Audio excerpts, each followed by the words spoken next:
Hey everybody, welcome to It's Just Bodybuilding, episode 77. Of course, Dusty Hanshaw, myself, Ron Partlow. I got no hat on today. We got a lot of Instagram questions right here on It's Just Bodybuilding.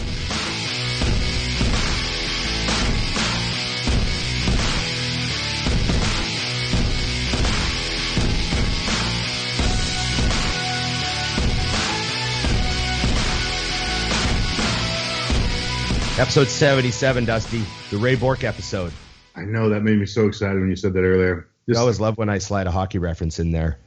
I mean, Bruins, too. That's old-time hockey. I think it's my one redeeming quality as a Canadian. I think if I didn't have any hockey knowledge, you probably would have disposed of me a long time ago as a Canadian. Yeah, you wouldn't. That doesn't. You're not even Canadian at that point because you don't even talk Canadian either. Like, you're not an overly A guy. You know what I mean? I drop them in there. Maybe I'm just conscious of it when I'm around very judgy people, Dusty. Or I'm as Canadian as anyone else, and I don't catch them. Could be possibly. Very, very possible. How have you been doing? You're still 300 plus. How's the 300 plus life?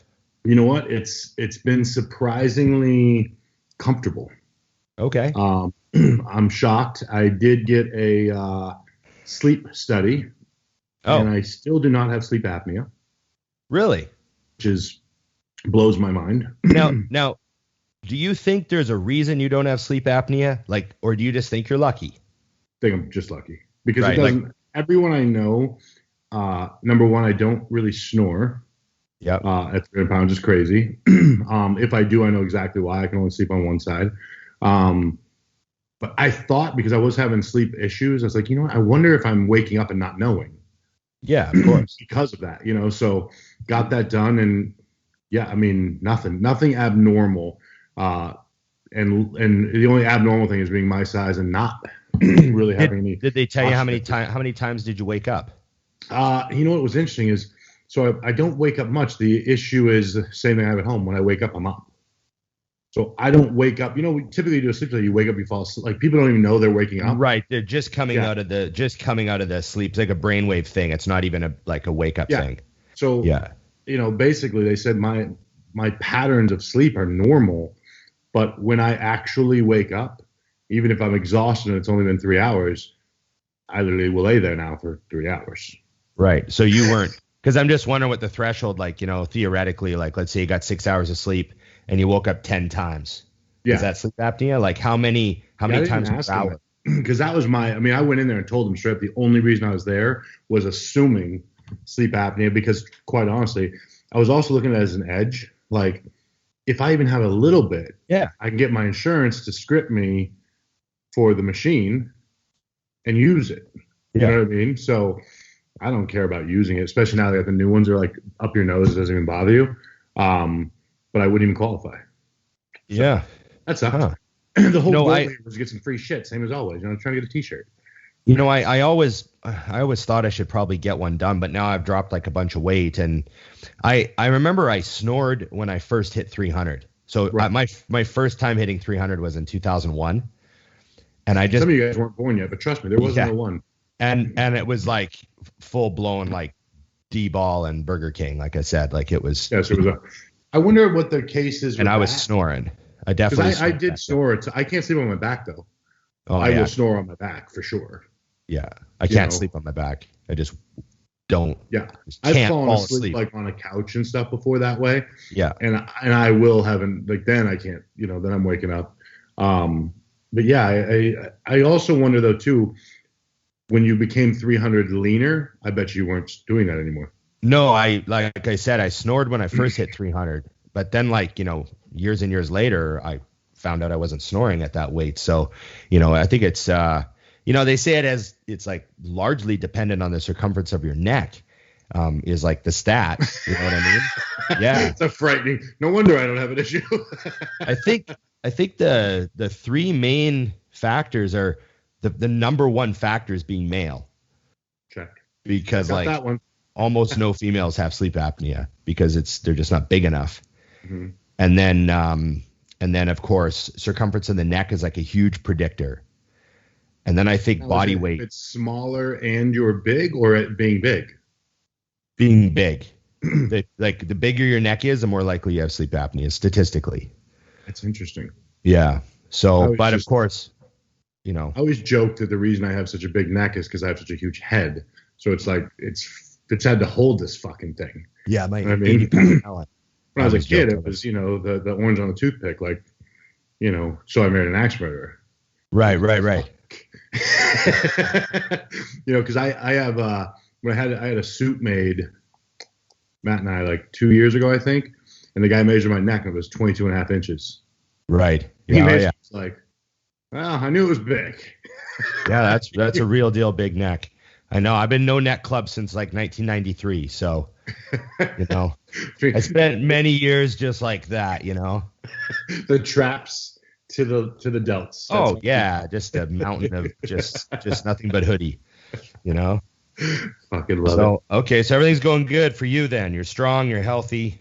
Yeah, body feels great. I'm actually took I will have taken 5 days off straight. Intentionally just Tommy's getting ready to start prep for junior nationals. Oh, okay. So I told him, I was like, you know what? I want you to take some days off. I'm going to do the same. I'll do it too. Yeah. And, you know, usually I lose my mind if I'm not in the gym.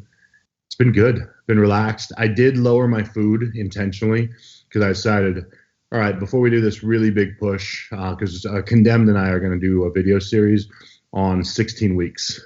So it's be like a prep of off season. You know what I mean? Right. Yeah. So I was like, fuck it. So I've been eating 4 or 5 times a day, which obviously, but small. You know, I think last meal I had was 10 ounces of steak and 300 grams of rice, like normal. Yeah. You know what I mean? Yeah. We're not normal 300-pound guy meals. Yeah. So I'm not looking forward to Wednesday when I got to get back at it because I'm going down there and filming with them, and we'll be back to normal. Okay. Things here are great. My hamstring's healing. Are you back on the bike? No, not yet. I'm being very cautious. I did a decent leg workout the other day. You know, like I went with like the, you know, like warm up prep weights. Right. And I did like super careful, deliberate, like leg curls and presses. And I did some pendulums, but like, you know, less weight, but I moved the weight. So it was actually pretty hard. I actually failed on a couple sets. So it was like good. How'd you feel in the stretch? Solid. Yeah. I did some hyperextensions. Yeah, so I was able to do my first first stretch load hip extension exercise. Yeah, that's why I asked. I was like, we all know that you can curl. Can you get the curl to the full stretch or not? You know what I mean? Yeah. So yeah, it feels good. And it's funny how fucking pumped. Well, first of all, my legs, because I had hardly done anything for like a month, right? Just been doing extensions. So the pump was like brutal and agonizing. And I was like leg pressing 8 plates for sets of 10, like real careful. Were you sore? No, I was pretty sore, but the pump was just outrageous. And then the pump in that hamstring is extra outrageous. So it's like there's still something going on there that causes it to like feel like it's got to pull extra blood or something. I don't know what it is, but it's got to help it. You'd think getting it just engorged with blood would help it. You do? Do you have your tissue guy do any cupping on it to keep it open? No, I've been scraping the shit out of it with my Graston tool and gunning it every day, every second day. Right. And once I gun it and scrape it, I do like toe touch holds and, you know, some groin stretches and really working on it. So yeah. I like the cupping because it actually, I don't know why anybody who puts a cup on you and leaves it there is fucking confused. That's been debunked 100 years ago. If you put it on and move it around, it is actually separating. So tissue and what's on top of muscle from muscle, and you move it, you'll actually feel and hear like gravel. And then as you keep going, it'll go away. If you add that to the mix now that you're healthy, you'll be stunned. I have my clients buy cupping tools because they're cheap. And as long as you don't crank it on yourself, you won't fuck yourself up. Because, you know, I've never been convinced by what I've seen and read of like cupping, and I see people with everything just stuck to them laying there. And I've always just been like, I'm not convinced. Yeah, do same thing, only you move it. Huh, so you actually feel it separate because now everything else is pressing into it. You know what I mean? your grass and everything else. Now you're actually separating and pulling shit apart. It brings blood there. You'll feel it get warm. Okay. And then when you do the tissue on top of it, it'll loosen like half the time.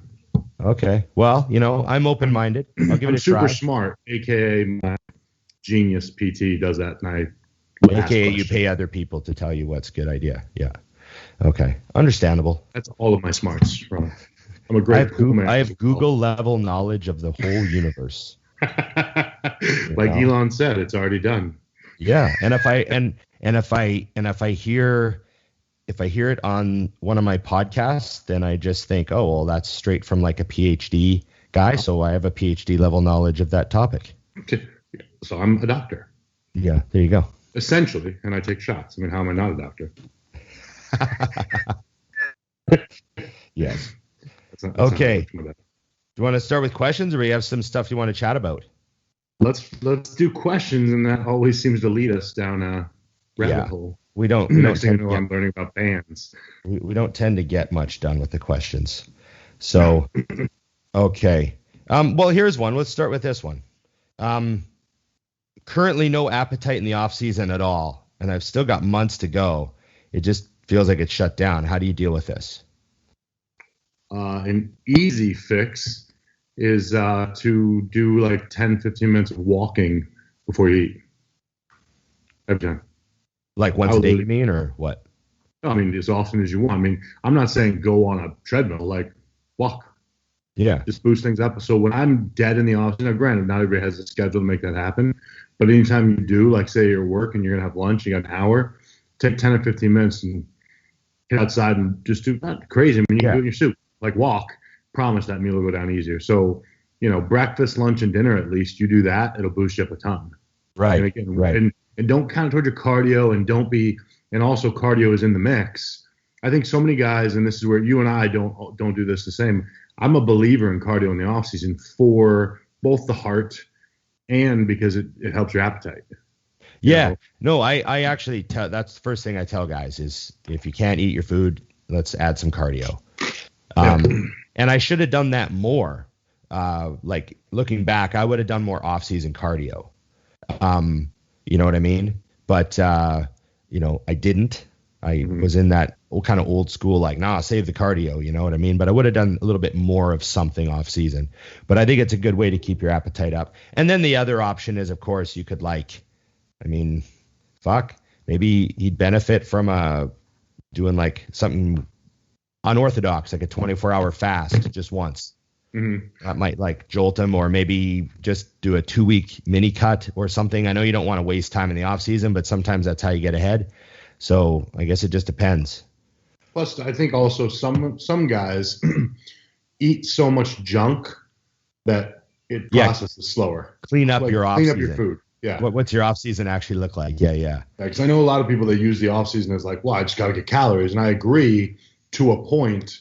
Right. But when I'm in the gist and nailing my off season, and I throw in like a complete shit meal, whatever that would be, something really garbage, the next one's really hard for me to get in. Versus chicken and rice, and like I press food with things like avocado, where it's like it's a ton of calories and it's very little substance. Yeah. But that fat versus the fat from a chili cheeseburger, it's a different thing. Like as far as how it's going to weigh you down. If you can eat that way and still get your food down, I don't see anything wrong with it though. That's where I find myself contradicting from one client to the next. Yeah. Because some of them can do it or need to do it. And others are like, man, I had that cheat meal, but then I couldn't get the 6 meal down. I'm like, well, that fucked us. Yeah. Yeah. No, I agree. If you can do your off season, but have it look like contest food on paper, I bet you'll be hungrier than if it looks like a bunch of junk. You know what I mean? Oh, for sure. All right, here's one. You got one? Is failure, heavyweight or lightweight? As long as you go to fail, you're going to grow, ? Well, that's actually pretty much what the science is telling us. I mean, I remember reading that study a while ago about that hypertrophy study. And they said that at the end of the day, over the course of all the different, it was like a meta study, and all the different stuff they saw, they said the 3 to 30 rep range seems to produce hypertrophy, and the only common thing was going to failure. Right. Training intensely, high effort, an RPE of 9 or more. Mm-hmm. Like, you know what I mean? So that was interesting. And then I know that Brad Schonenfeld guy, that scientist guy, he was just on Fuad's podcast a couple weeks ago, The Real Bodybuilding, and he talked about that study and explained it in a little bit more depth. It was interesting. So I think this study said, like, don't quote me on this, but I think the strength gains were obviously better with the lower reps. Right. But hypertrophy was an intensity, the going to failure seemed to be one of the triggers or close to it. I think too, and this is part of the question, you do have to pay attention to what you look like. Yes. And what works for you, because I do not at all doubt the hypertrophy. I do think hypertrophy, but I think that you have to ask your muscle what it looks like. Because I do think there is a common denominator on guys who, I hate the word heavy, train heavier in what the muscle looks like. Like look at Dorian, look at these guys. Like there is a common denominator of weight, and the equal increase in muscle mass doesn't mean it looks the same. Best way I can say it. Also, I guess there's and this is going to be maybe hard for me to put into words, but I sort of suspect that the smaller and newer you are, right? Mm-hmm. Right. The weaker you're going to be. Right. So training in really heavy rep ranges isn't nearly as dangerous. Right. You know what I mean? Like you get a guy who's benching 2 plates. Training in the 5 to 7 rep range a lot is actually very efficient for him. Right. He gets a lot of stimulation. He's training heavy. He's developing his strength. So that adds to the formula down the road, blah, blah, blah.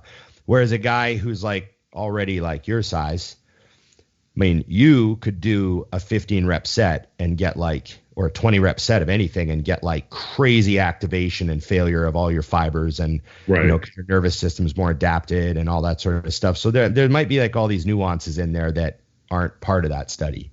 Yeah. And you definitely want to, that's what I'm saying is when you get these facts, take them into account, because you know this. Over the years, you have even guided me on some of it. It's like, okay, you're to the strength now where I understand what's heavy to you for 10 is the same, just higher weight than someone else for 10, but you've got ligaments and joints and things that aren't made for that anymore. So how can you make it harder to force yourself to bring the weight down? Yeah, I just remember you and I did a lot of conversations about like, well, maybe you should go slower instead of adding more weight, or maybe you should pause at the bottom instead of adding more weight, or you know what I mean? The number one thing that I think of when that topic comes up is I remember Dorian once said that looking back, he said he developed so much strength and power that he became a danger to himself. Right. Well, didn't you say something about he was using a machine and the machine moved? That he was doing leg extensions and he was so explosive that the machine would shift on every rep. And out the door. So there's like a full stack with fucking plates on it, and he's hitting the top so hard that the machine is becoming weightless for a split millisecond and shifting on the floor. Right. So, he was generating, I think he said he was generating so much power that he was a danger to himself. And then, the injuries started coming. So I was just I remember when he said that, I was like, oh, that could be a thing. Like I could understand that. Yeah. That's in a lot of ways, that's exactly, for example, why bodybuilders always tear hamstrings when they start being athletic, even when they try to avoid it, because they have so much strength in those muscles, like, your leg curling entire stacks, your stiff leg deadlifting 400 plus pounds. You have all this unbelievable power in the hamstring that most athletes don't have. Yeah. But the everything around it isn't used to the speed and the immediate stoppage and the, you know what I mean, of sure. running. whatever. So that's why, bodybuilders tend to get hurt when they cross over to athletic stuff at first, because their nervous system isn't set up for all that stuff. But, you could see that a muscle could, a guy could get so powerful that, the joints start going, can't hold this down. Yeah. Like you said, with the running, it's, you have the same level of explosion, only now you don't have the 400 pounds to keep it under control. It's just your body weight. Yeah. Yeah. So yeah, stuff just starts hitting the end of its length, and it's just too much. Yeah. That's I always tell when I'm trying to teach people how to train, it's like controlling the negative, and then I always call it a violent explosion. And you see their brain like, what do you mean? And I'm like, trust me. It's a lot when you give it. It just can't look like a lot because it's 1,000 pounds on top of you. I have a session booked with my trainer, my buddy Tyler, at the gym. He's like real athletic coach, and he's a guy that helped me with my footwork a little bit so far. I've seen a lot of work, so I have a session with him on Wednesday, and we're gonna move around a bit, and and also too, I send him videos of like, I'm like, this is what I want to be able to do in like 5 years, and I send him some videos, right? And he messages me back. He's like, you have to learn how to fall. I fucking love that. I love that. And I was like, yeah, you're right, I do. And he's like, on Wednesday we're gonna do some break falls.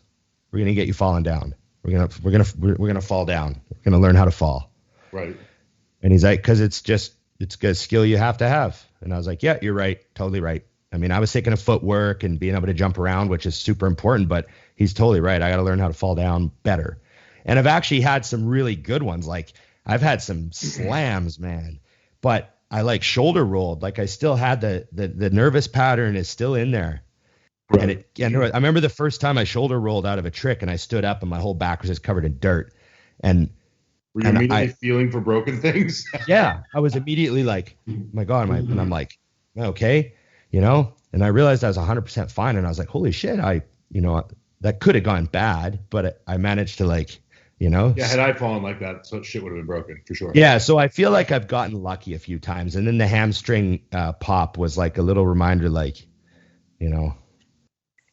you got, maybe not the first time, but when you're comfortable doing that with him, you got to record it. Yeah. Well, I put up a few videos before when I first started moving, and then everyone just messages me, man, you're slow. I'm like, I haven't moved in 30 years, asshole. I love that people think that we wouldn't know that. I literally say that all the time. I'm like, dude, there's not an athletic bone.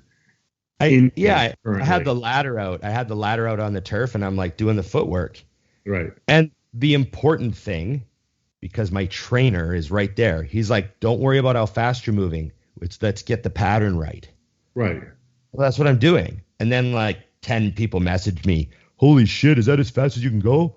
Let's fucking I'm like, I was literally told not to think that way when I got started. Told not to rush it. Yeah. Just some people. Oh, well. And then I quickly messaged them back all the helpful advice I could. Yes, I'm sure you're a giver. Okay. Who would survive longer on a desert island? You. Well, it doesn't say desert. It says on an island. So it could be jungle with nothing but a Swiss Army knife. You or Dusty?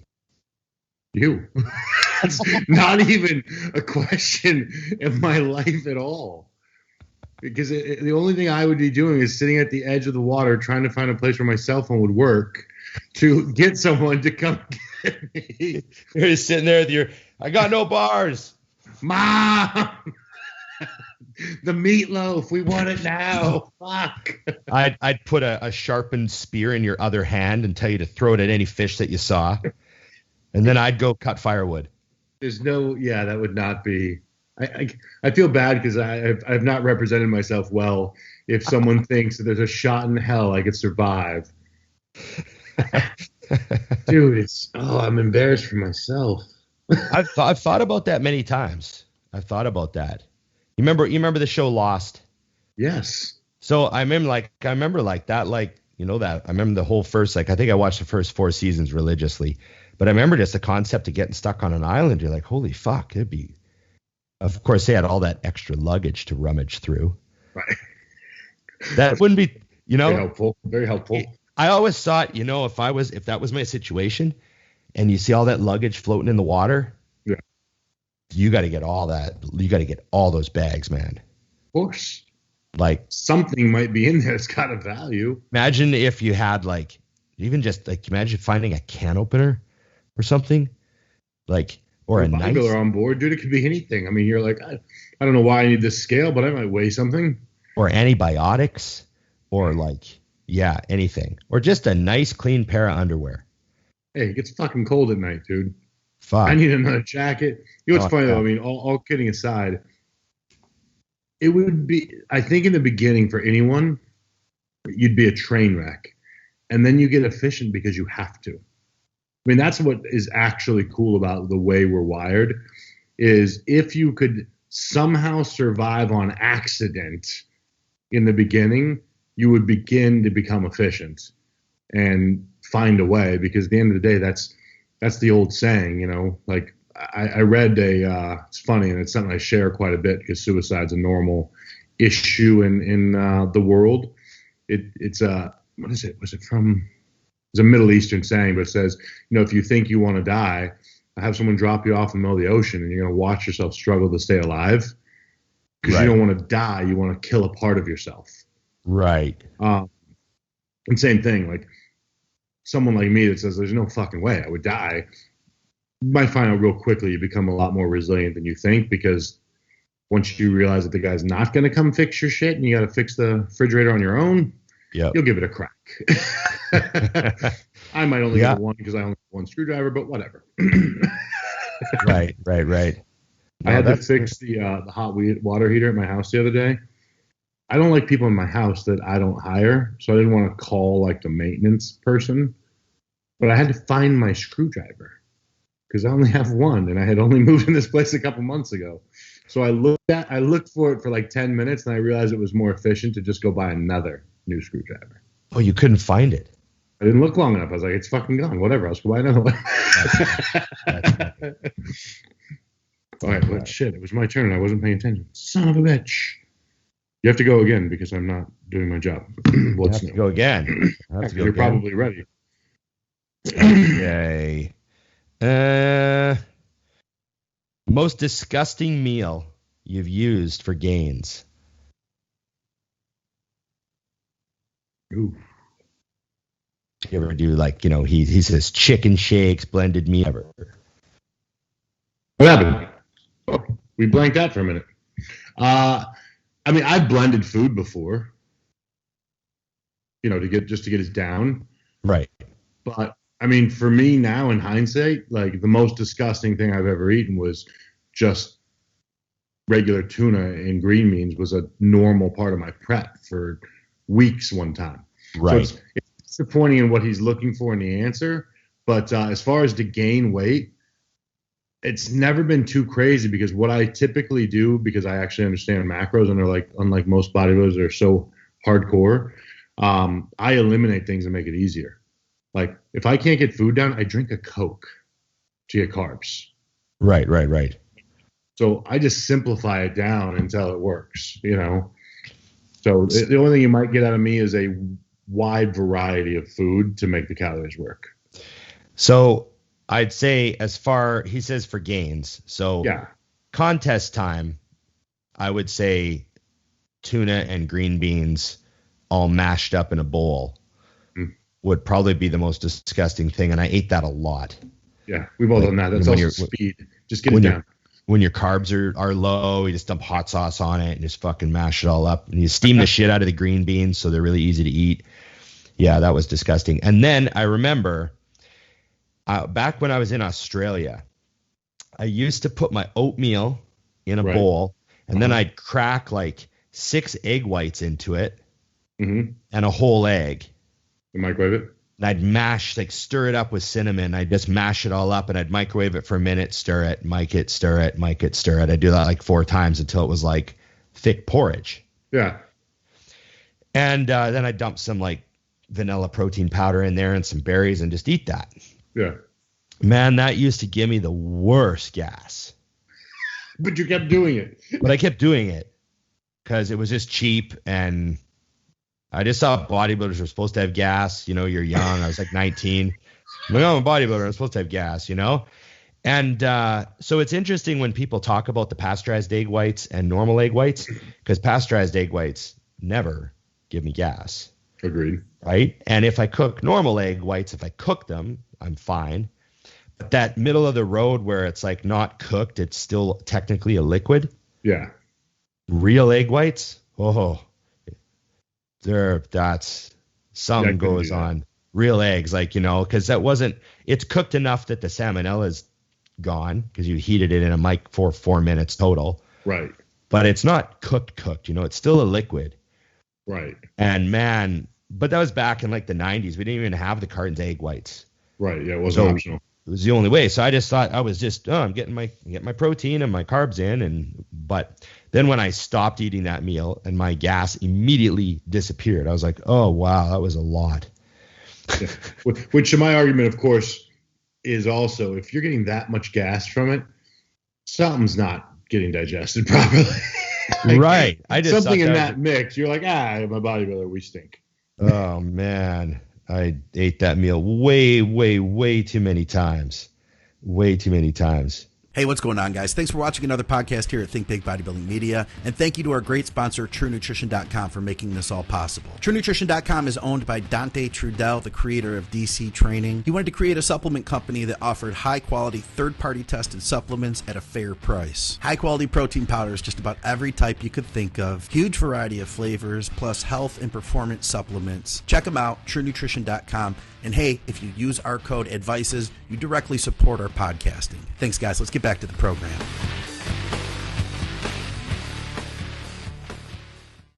I've got a pointed one for you. Oh, okay. It's for both of us, but I want you to answer because it's better. Your relationship and a couple memorable experiences with Rich. Oh. Okay. I actually put up a picture, I think a throwback of me and Rich. Yeah, just barely. I saw that. Just a few days ago. I think it was just last week. Okay.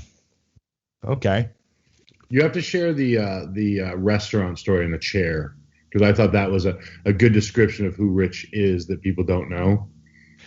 Yeah, there's so many stories. So I basically, to sum it up, I basically met Rich in 2012 when Mutant sent me down to LA to shoot with him for the first time, to kind of be part of his series, to interview him for one of the episodes. And so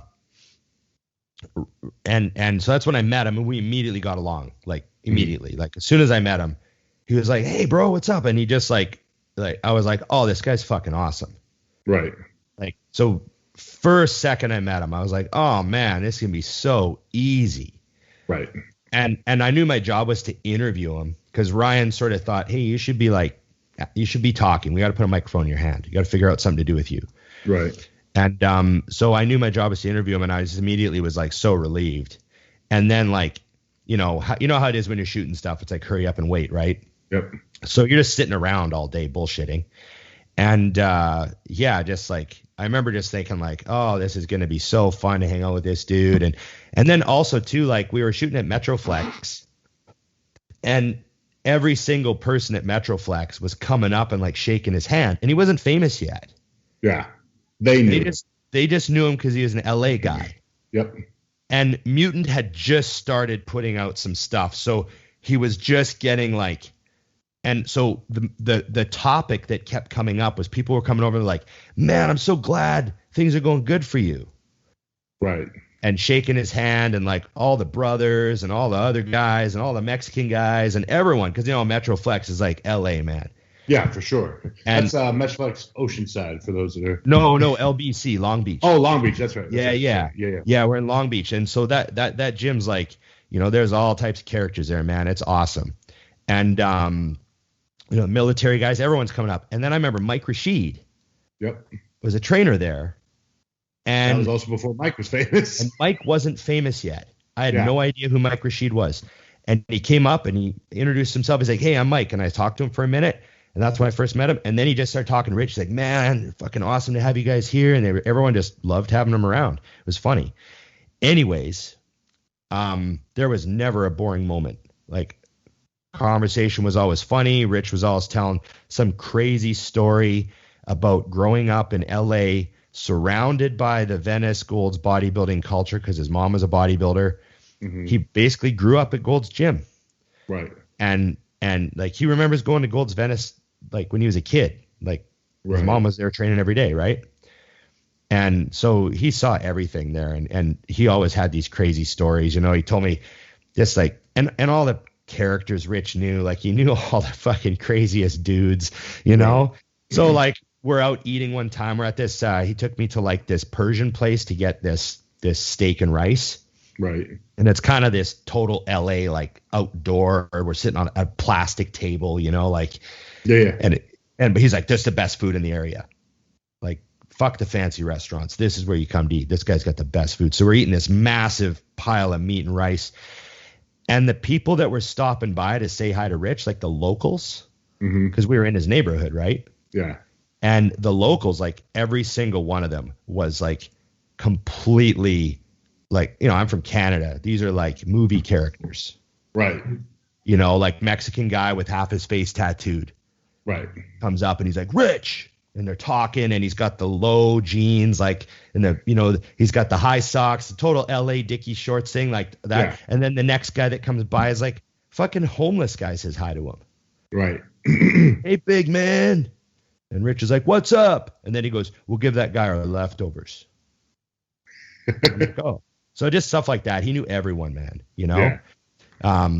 So, and you know, we walk up to the little window to order the food, and the guy just turns and he's like, muscle man, you know, like just yells, and everyone starts, oh, I gotta cook some more food, and they're all joking around. And it was funny to hang out in LA with Rich in his neighborhood where everyone knew who he was. Like everyone knew him. They didn't know he was Rich Piana. They just knew he's like the muscle man that like hangs out in that neighborhood. You know, it's funny. Just all the crazy people he knew. And the restaurant story was we went out for a team dinner at like, it was a Mexican restaurant in like some fancy part of LA, you know, some nice part of LA. We went to like this Mexican restaurant in the mall, and Rich pulls up a chair and sits down, and the chair breaks, and the restaurant's full of people, and the chair breaks, and it's like a big scene. And he stands up and holds up the broken chair, and he goes, I win. He's the biggest. You know, I win. It was pretty awesome. But yeah, it was good times, man, you know. You know, I know the guy had like, he was an extreme dude. So, you know, his life was fast and furious. Right. But that was just how he rolled. And I remember him saying to me, like, he's like, I'm not going to live long. Like, I remember he said that to me. And like, I remember thinking he was just being like, you know, like just saying that. Right. But he sort of like knew, he's like, I'm not slowing down. My life is like full speed ahead. You know, he sort of had that attitude. And so, yeah, man, I was just Rich, crazy times. But I was very lucky to get to hang out with him because that was like a really interesting time in bodybuilding. Like everything changed because of that. Yeah. Well, he was just Rich, like not who everybody knows now. I ran into somebody just barely, literally, who at a restaurant that was like, do you ever know? And it's funny, he says no bodybuilding, but he knew Rich. And he asked me if I knew who Rich was because I reminded of him. And I just smiled. Funny. I just laughed. I was like, yeah, he was a good dude. And didn't even take it any further. You know what I mean? Yeah. I'm sure when he picked up my check afterwards, he looked, he's like, oh, fuck. Yeah. No, I met a lot of cool people because of Rich. Mm-hmm. Yeah. So yeah, that was fun times, man, you know? So boom, lucky. It was like, it was interesting because that changed everything. Like he was the first guy to blow up on IG like that. He like, you know, 2012 IG came out and he just happened to be there to watch it explode. It is funny to think that him and Mike were in the same gym and no one would have known who either one of them was at that point. Yeah. That all happened quick. Okay. What are, oh shit. Is your turn now? No, that was I just did that one. Where was the one I had? I had this one. Talking about the meal thing. what's the biggest blender drink that you ever used on a regular basis? Oh God. So the regular was exactly what I just said. So I would do ground beef because it was easy. Rice. And I just did just regular Coke for sugar and just blended it up. That was a normal. It's not good, by the way. Wow. And the trick with the Coke, by the way, if you knew you were going to do that, was let it go flat. Right.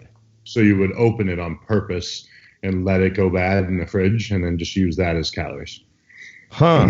Wow. But I found by using more rice, it would still be like heavy when you would eat it. It would like sit in your stomach. So if I got half of the carbs from sugar, essentially, it's good to go. It was terrible. I don't like when people watch because I still drink. It was terrible. Yeah. Because I drink egg whites and people are like, oh, I don't know how you do that. I'm like, this is nothing. It slides right down. Anything that has any like thickness to it, I'm like, that's like drinking pudding made of ground beef, Coke, and rice. That's funny. I never did that. No. My blender drinks would have been the ones I made in high school where I put like ice cream, yogurt, fruit, bunch of like protein powder, all sorts of stuff in there and blended those up and drank. Like we call that Jamba Juice in the States. People pay $9 for that fucking drink. There you go. I'm going to go again because this is the one I lost. Good. Growing glutes for female clients. We see a lot of fancy exercises. Yep. What are the top 3 exercises for growing glutes? Growing the glute muscle, glute hypertrophy, top 3 exercises. Squats, leg press, and if we're going to throw one of them in, I'll give them a hip thrust if for once in their life they do it right, and no one does. Right, because everyone arches their back. People don't flatten the back and actually crunch the abs a bit. Yeah, the glutes almost hang on a proper hip thrust, and you squeeze the glutes up. You're not driving. The hips don't hinge past, you know what I mean? Yeah. Where you're bringing in the hip flexors and so many other muscles. You're tucking your ass underneath. You're tucking it up. Yes. So that is actually a great movement, and the reason that I piss on it is because everybody does it wrong. And I hate it because I see so many trainers posting, and I mean trainers that are in the video, and they're doing it wrong, like 700 pounds. I'm like, but it's not a glute movement. Or you see a female doing it, and her pelvis is the highest part of her body. Yep. And it's like, no, it's actually not. It's just not. She's not tucking her pelvis underneath, flexing everything in the glutes. Yeah. Yep. I would say I had squats, lunges, good call, and stiff leg deadlifts. Mm-hmm. Because stiff leg deadlifts load the gluteus maximus amazingly well. And people always think of them as a hamstring exercise, but there's a huge glute load if you do if you do them a certain way, your glutes do a lot of work. And I always felt like I got the violent contraction at the top of a stiff leg if I stood perfectly straight. Stood up perfectly straight and flexed my glutes, and came out of that, my glutes took a huge pounding. Word that but better. Yeah. Anyways. But then the hip thrust is like, people forget the hip thrust is like kind of a new exercise. Yeah. Like everyone's all about hip thrust. I'm like, well, for the first like 25 years of my bodybuilding, no gym had a hip thrust bench. Yeah. And the only people that were doing hip thrusts were like the odd fitness chick would do them off in the corner with like a little 20-pound weight or something. No one was doing them. And, there was lots of big glutes in the gym. Lots of good glutes on stage. You know what I did do a lot of, and I'm still a believer in overtraining when it comes to, and I mean that in a positive way, when it comes to trying to get out detail. So I have a lot of my clients do higher rep sumo deadlifts, but rather than just like, the idea is at the top of the rep, your knee is still bent, but your hips are driven so far forward because the glute is fired so hard. So I'll have them do a routine where they do, and it's funny that you said that. They'll do both adductors and adductors, 20 reps, then walk over, do a sumo deadlift with whatever weight. For me, it'd be 225, 20 reps. then immediately a stiff leg deadlift, full range of motion for 20 reps, Right. and then 80 lunges in a row, 40 per side, no weight. Do that 3 sets, and that was how I warm up athletes before they start every day. Right. And I'm telling you what, it's funny. I tell my athletes, like, your ass is going to hurt for the rest of this prep. But when I get you inside out, you'll know why. Because the detail is wacky, you know. So right. It's funny that you brought up the stiff leg deadlift, because I do RDLs, and always when people see the video, they're like, why don't you go up all the way? I'm like, I don't want to activate the glutes or low back. So as soon as I feel them even begin to enter, I go right back down. Right. You know? Yeah. It's specifically for hamstrings the way I do it. And a stiff leg is even more so in the glutes, I think, than an RDL, because you have no bend. Right. Okay. Another thing about that I'll throw in is I think that I'm all about efficiency. Right. You know, if you've got X number of hours a week to train and you got this, so that breaks down to the time for this many exercises that you can put a high level of effort into. I don't believe in wasting exercises. Now, obviously there's application for all different stuff, but I'm just saying generally, when you're thinking of being efficient and you want big glutes, you want to focus on training the gluteus maximus. That's the giant part of the ass that you want to grow. So when I see women spending a ton of time on hip abduction, pushing out in the hip machine, all these different silly positions they're doing in the hip abduction machine, pushing out, they're working their glute med and their glute min, which are on the sides of their hips and are deep in the pelvis and are relatively small muscles. And don't have much potential really at all for hypertrophy. Like, you know, you double the size of your glute minimus and does it make a visual difference in your butt? You double the size of your glute maximus and your ass is going to be enormously round. Right? That's what's so funny. There's a lot of time spent on the wrong muscle. Yeah. Like you're looking for size. Like grab some weights and do some hard lunges. Get in the squat rack, do some squats, do some proper hip thrusts where you're activating the shit out of the glute max.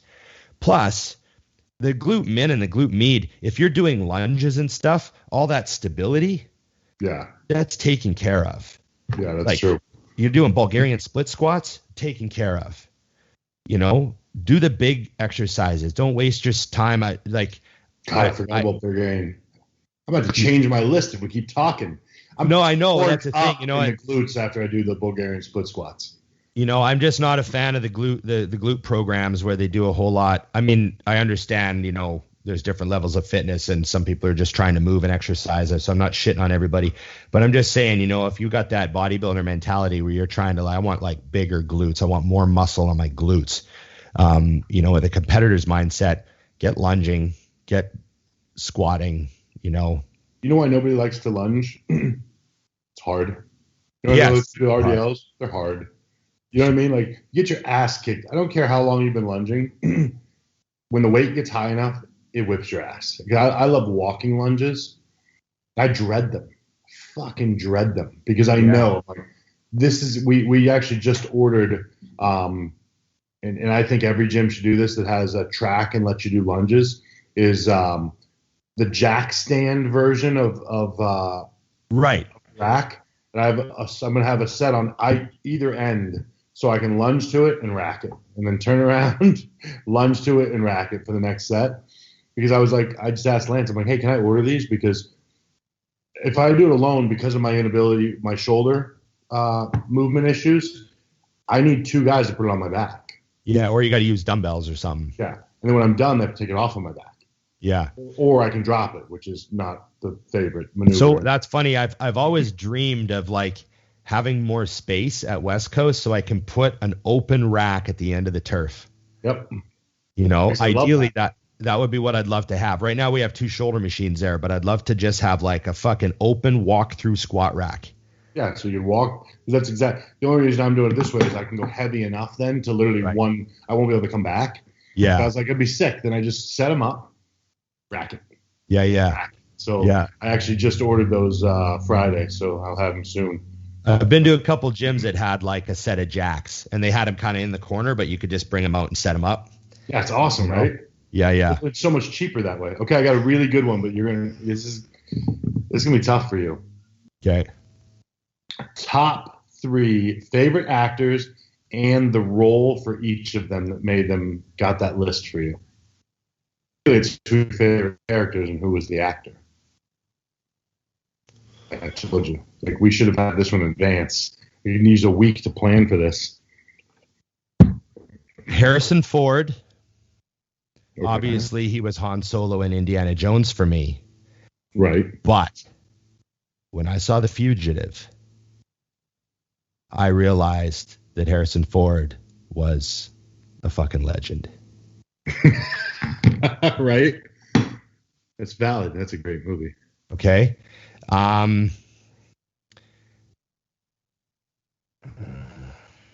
Oh, geez. I'm trying to think of some actors that people wouldn't guess right now. Matthew McConaughey. All right. It'd be a lot cooler if you did. Dude, I was just thinking that. You know what's cool?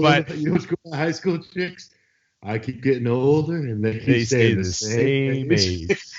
It's fucking terrible. Yeah, no, it'd be, that obviously he went on to act the fuck out of a lot of movies. But yeah, that Matthew McConaughey is one of my favorites. I mean, he was great in Interstellar too. I mean, didn't he win an Oscar for something? Am I just drawing a blank? I'm trying to think because I'm doing 2 things at once now because of it. What the fuck was it? Well, he's had some huge. My favorite movie. Oh yeah, fucking Dallas Buyers Club. Yeah. Oh Jesus, fuck, was he amazing in that?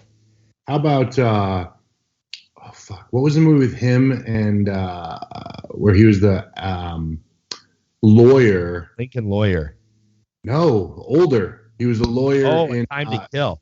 Yes, that's a movie. Like, yeah, he was fantastic in that movie. Yeah, Time to Kill was his big break, eh? Yeah, that's when he realized he could do a lot of stuff. Yeah, because he did, obviously, Dazed and Confused was the big break where he like got into the industry and everyone's like, oh, this guy's got something. But then he landed the Lincoln Lawyer, and when it came out, all of a sudden his agent was like, oh shit, you're getting offers now from like Scorsese, and like, his agent called him a little while, like day after that movie came out, and he was like, this might be something that you're not expecting to go quite as big as it's going to. Damn, I got to pick a third one. Have to. Shit, because there's a couple spots left for best actor. You know what I mean? Mm. Man, I mean, you got guys that I've always loved, like you got Christopher Walken and you got like fucking Jack Nicholson, and you got all those guys. I was trying to think of some good roles that people wouldn't have thought of. Know what I mean? I mean, Jack Nicholson's done some crazy shit. He was awesome in The Departed. He's one of the greatest. But I'd say, Leonardo DiCaprio has done some amazing stuff. Man, it's hard to pick a third. I'm running through the list because I was trying to think of some less obvious choices. Yeah, I know. There's so many. We were talking. I don't remember if it was on the air, or just you and I. We were talking about Tom Hardy and the movies he's Legend. Done. Yeah, and then him as which you haven't seen yet, but him as Alfie in Peaky. If you watch that, you'll be like, you could watch him act. Right. Now, correct me if I'm wrong, but he's not on season 1, is he? Nope. Yeah, they bring him in, right? Yeah, no.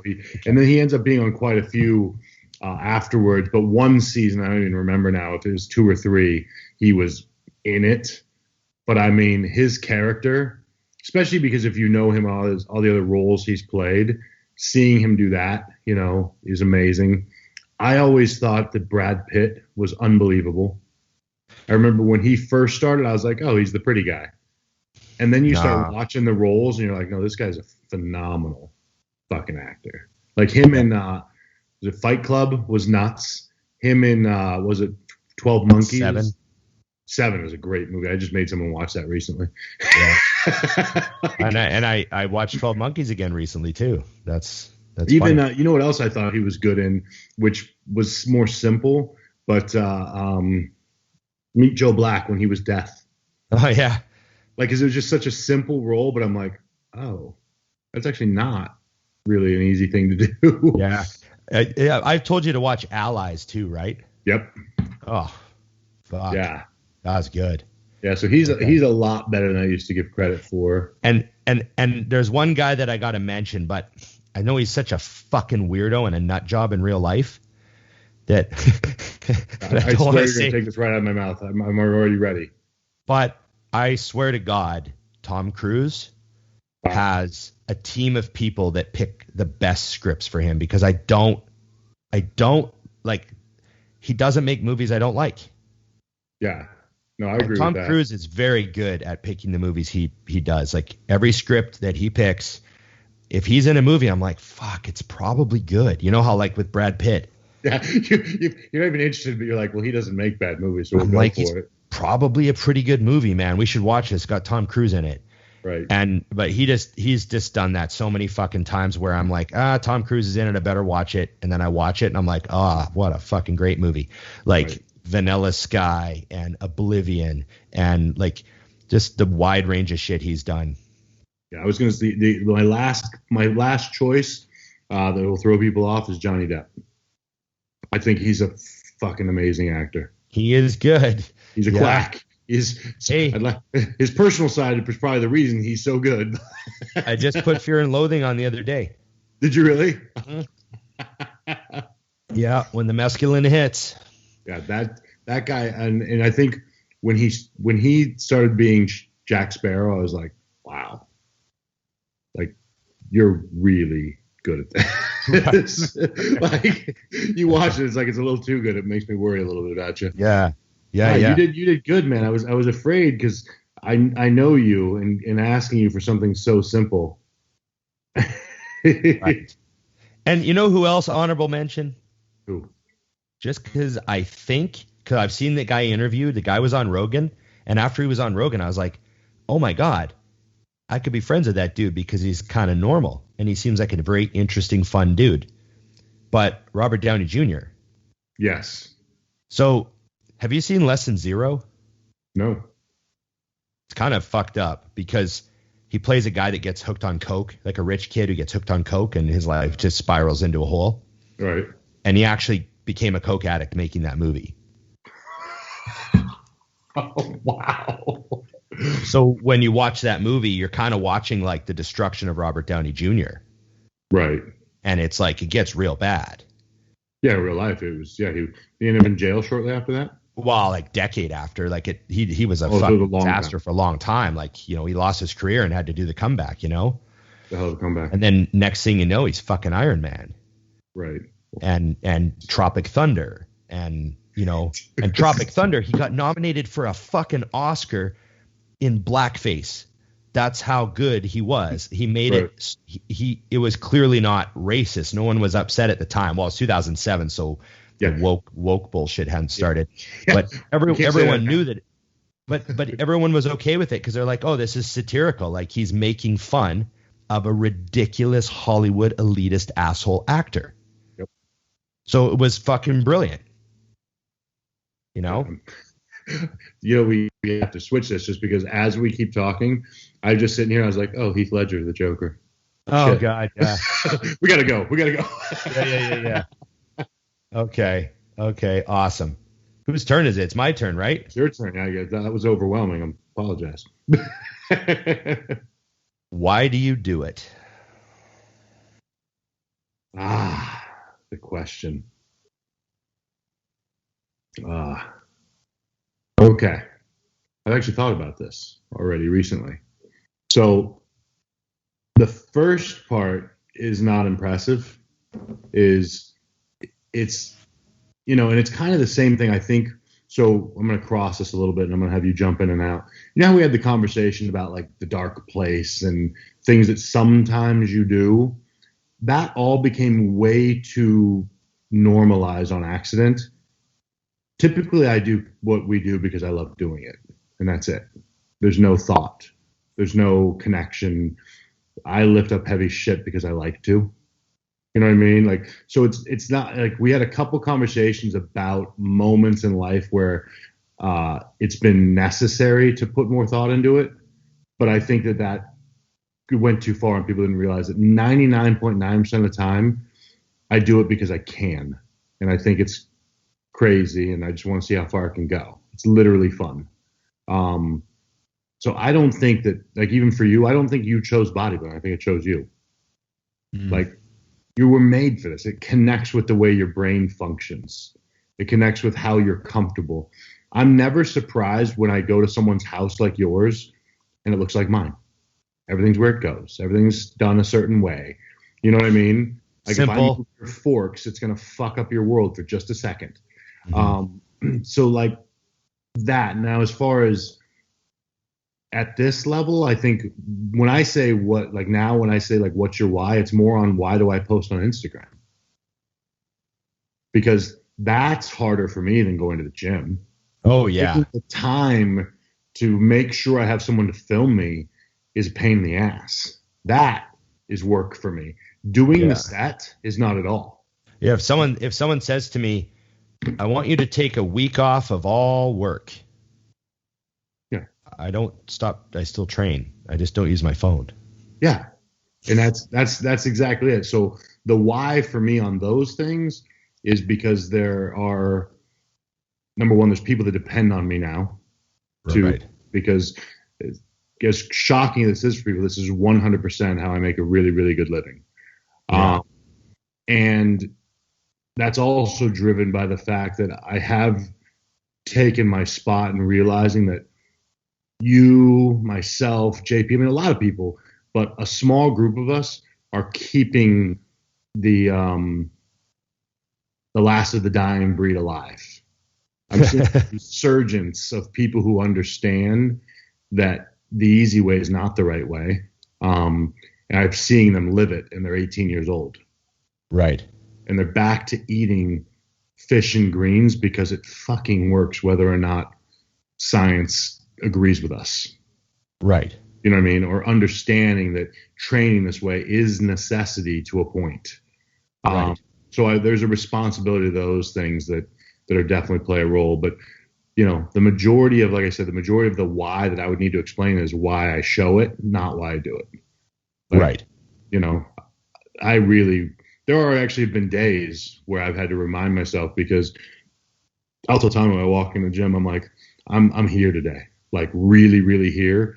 So there's no phones. Yeah. Yeah. Yeah. You know what I mean? Like, yeah. I think some of my best things I've ever done, most impressive, have never been filmed because I'm in a place where I'm like, fuck that. Yeah. I know what you mean. I have shit to do. You know what I mean? How about you? Yeah. Well, my why has changed, obviously. Somewhat. So someone kind of asked me like, why do you keep training the way you do last week on my questions? And I said that, I really relate to what The Rock talks about when he talks about his anchor for the day, and, it sets the standard for his entire day, and it keeps his day structured. Like, he has to eat after he trains. And right. He has to do, so then it's like starts the structure, and, it's like they say the same thing. They say, making your bed, that they say the making your bed in the morning triggers you to complete more tasks throughout the day. Right. And I could see that, for The Rock, getting up and training at 5:30 a.m. is just like making his bed. Like, if he doesn't do it, he feels like he left his life in disarray that morning. Right. And so, even though I don't train at 5:30 in the morning, I still see training as like the anchor center point for my day. Like, no matter what's going on, no matter how chaotic things are and how stressed things are, everything shuts down at about 4:00. I have or 3:30, everything stops. I have a meal. I have my, I get ready to train, go to the gym, have my pre-workout. Braden shows up at 4:30, blah, blah, blah, blah, blah. And then by 6:37, phone's back on, answering my messages, back to work, fresh, clear-headed, tidy up for the night on my phone, it keeps everything locked in. And then of course the physical stuff, obviously I always loved looking like a bodybuilder. I always loved, you got to go through life looking a certain way. Right. Everyone looks a certain way. It's reality. How do you present yourself to society? Well, I always like presenting myself as a bodybuilder. This is, who I am. This is part of my, I see the history of what I'd done. I carry it around with me, also too, I also train because I want to take care of my body now, I spent a lot of years abusing it in the gym, and doing things that probably weren't totally correct, all those years I trained. And I had lots of injuries, and I should have listened to my body more during this and that period of time. And now that's a big thing for me. I want to be able to keep doing this, and I want to be able to keep training. I want to be able to keep carrying around a certain amount of muscle and taking care of the body, longevity. I'm taking all my Dante vitamins, and it's funny because I know all your vitamins have the same ones. Yeah, I got to get on Amazon and I know the brand. Actually, I just ran out of about 10 things. So I want to live longer now, and I obviously I know I walked around really heavy for a long time, but quality of life's a huge thing. You can make it. If someone said, hey, you're only going to make it to 72, be like, well, that's kind of young, but at 72 I'm going to be squatting. Yeah. So you're rocking at 72 versus. I'll still be rocking it at 72. I'll be doing something. I'll be up and at it. So that's the plan. If someone said you can squat and die at 72, or you can have all sorts of horrible things go wrong with you and spend a lot of time in the hospital and live to 92. Yeah. That's not a choice for me. I know where I'm at now in life. What I've done. That's in the past. And now I got to move forward and just be as healthy as I can and, take care of shit. So that's the goal. I found, it's funny, but you and I have talked about this. I had a hernia surgery when I was in 2008. And back then, because I had 3 hernias fixed and they knew what I was doing, they actually held me out of the gym for 16 weeks. And when I had went in for surgery, the biggest I'd ever been in my entire life was 286. Soft, but 286. And I was mildly depressed during the 16 weeks out. So I ate very little, and what I did eat was shit. When I got back in the gym, I was like 250 and fat. 12 weeks later, because all the aches and pains I had dealt with were gone, I was 293 and the best I'd ever been. And that triggered something in my head that was like, okay, I need to learn to take breaks. So I'm going to initiate after my next show in 2010. I'm taking a month and a half off. So I figured half the time. But what I didn't account for is that I'm mentally unstable without the gym. And I'm being dead serious. 2 weeks into it, I'm going to borderline call it manic.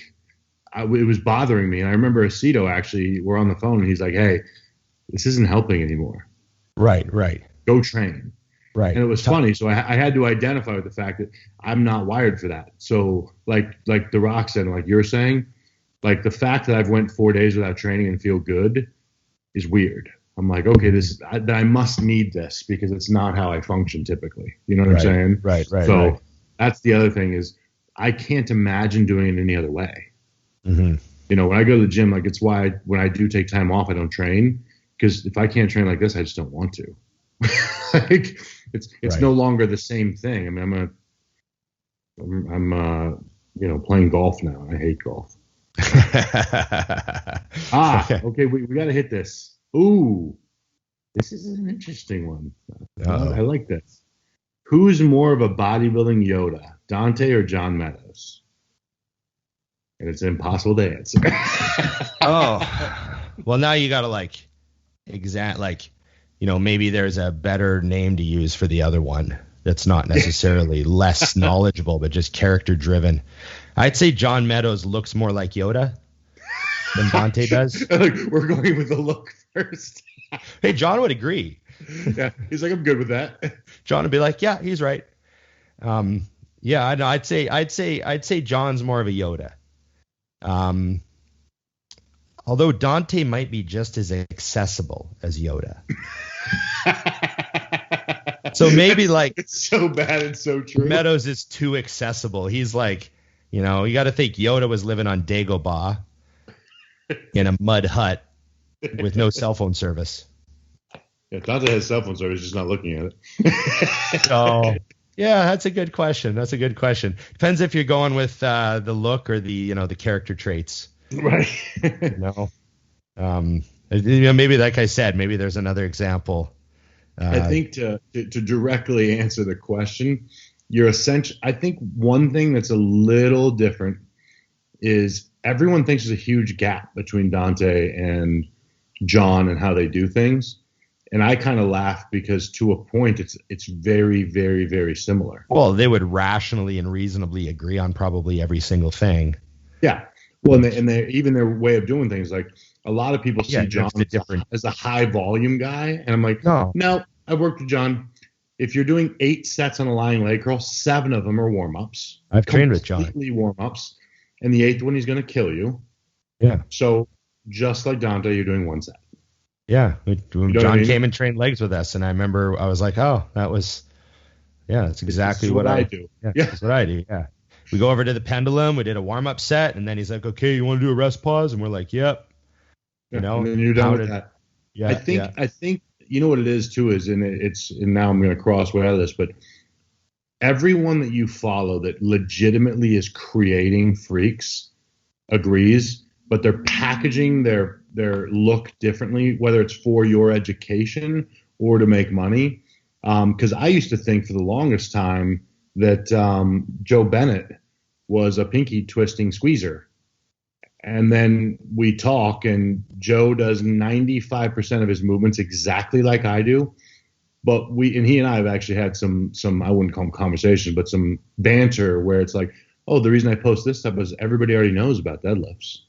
Right. He spends his Instagram time educated on things that people don't know. But if you don't pay enough attention, you think that that's how he trains, and it's not at all. He's just showing things you're not doing to add as your 10% left. You know what I mean? Yeah. I think that's what he said. I think a lot of the videos I show is the last 10% of the workout. Yeah, because that's what people don't know. And then there's people like me who are only posting rows and squats. So that's covered. Why does he need to do that also? Yeah. So yeah, I think that people would be shocked how similar John and Dante see things. Yes. Okay. What skill or ability do you wish you possessed? Can I take it as far as I want? Sure. Oh my God, I want to be a musician. Oh. There's something like I can't imagine a cooler job than standing there. Like when you're an actor and you're a great actor and people go watch your movies, you don't get to watch them do it. While you perform, you're making the night of 80,000 people right in front of you. Yeah. Then also when you're not there in the car, they're listening to you. Oh, you got a moment. They're listening to you. You think about how many times you hear a song that reminds you of a moment in your life. How many? There's no other job on the planet that does that. Like to me, that I can think. It's awesome.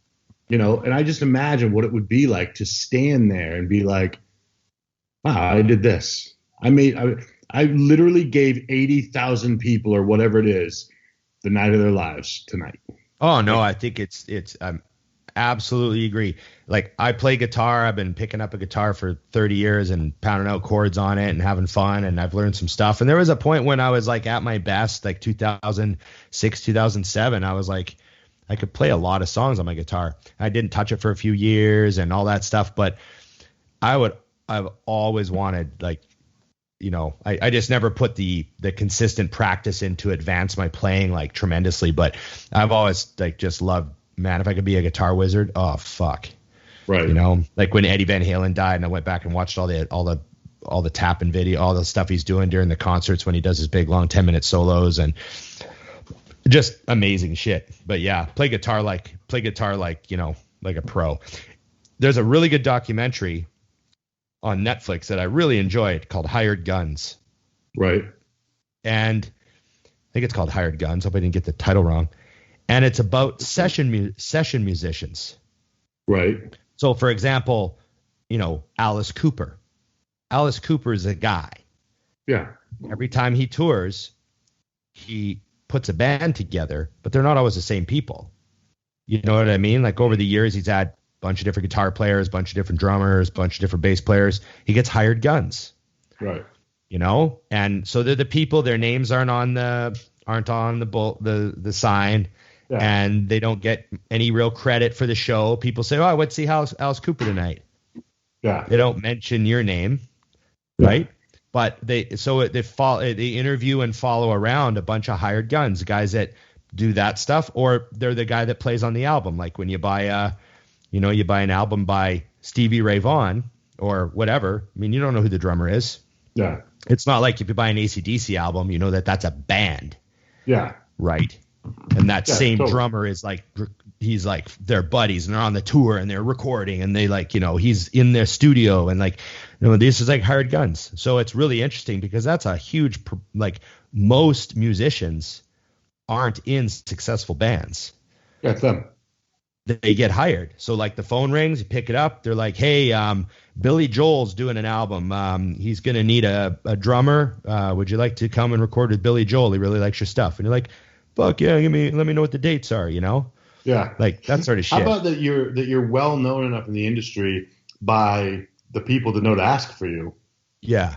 It's almost like the difference, I mean, it's when we watched that Chicago Bulls thing, on Netflix, the realization of how cool it would be to have the money and fuck the fame.